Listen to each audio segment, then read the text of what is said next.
उसी क्षण गांव के एक घर में एक युवक अचानक चीख पड़ा। वह अपनी छाती पकड़कर जमीन पर गिर गया। उसकी सांस तेज हो गई और घर में अफरा तफरी मच गई। गुफा में भैरव मंत्र पढ़ता रहा और पुतले को कसकर पकड़े रहा। विक्रम यह देखकर सन्न रह गया। अब उसे समझ आ चुका था कि यह सिर्फ अनुष्ठान नहीं बल्कि किसी की जान लेने वाला काला जादू था। विक्रम यह सब देखकर अंदर तक हिल गया था। उसे यकीन नहीं हो रहा था कि उसके सामने जो हो रहा है वह सच है। भैरव अभी भी मंत्र पढ़ रहा था और उसका ध्यान पूरी तरह अनुष्ठान पर लगा हुआ था। इसी मौके का फायदा उठाकर विक्रम धीरे धीरे पीछे की तरफ सरकने लगा। गुफा के एक कोने में उसे एक छोटी सी लकड़ी की अलमारी दिखाई दी। वह सावधानी से वहां पहुंचा और धीरे से उसका दरवाजा खोला। अंदर धूल से ढकी एक पुरानी डायरी रखी थी। विक्रम ने डायरी उठाई और टॉर्च की हल्की रोशनी में उसे पढ़ने लगा। डायरी के पन्ने पीले पड़ चुके थे लेकिन शब्द साफ थे। उसमें लिखा था, भैरव कभी इसी गांव का पुजारी था। वह गांव के एक अमीर परिवार की सेवा करता था, लेकिन एक दिन उस परिवार ने उस पर चोरी का झूठा आरोप लगाया और पूरे गांव के सामने उसे अपमानित कर भगा दिया।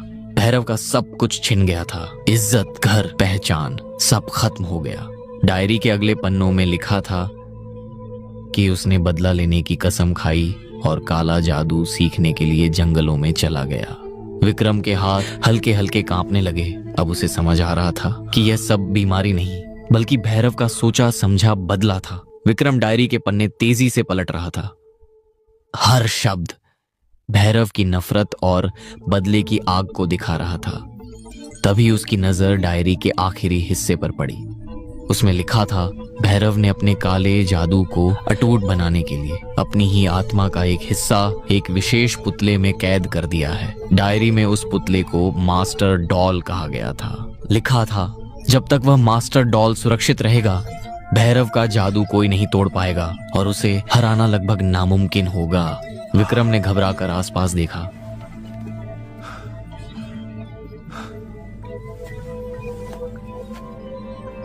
गुफा के एक कोने में उसे कई और कपड़े के पुतले दिखाई दिए, कुछ छोटे कुछ बड़े और सब एक साथ रखे हुए थे। उसका दिल तेजी से धड़कने लगा। उसे समझ आ गया इनमें से ही कोई एक।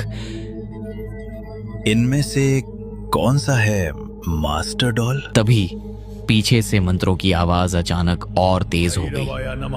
अवहानम करोमि रुद्रय नमः शत्रु नशी है। और विक्रम को एहसास हुआ कि उसके पास समय बहुत कम बचा है।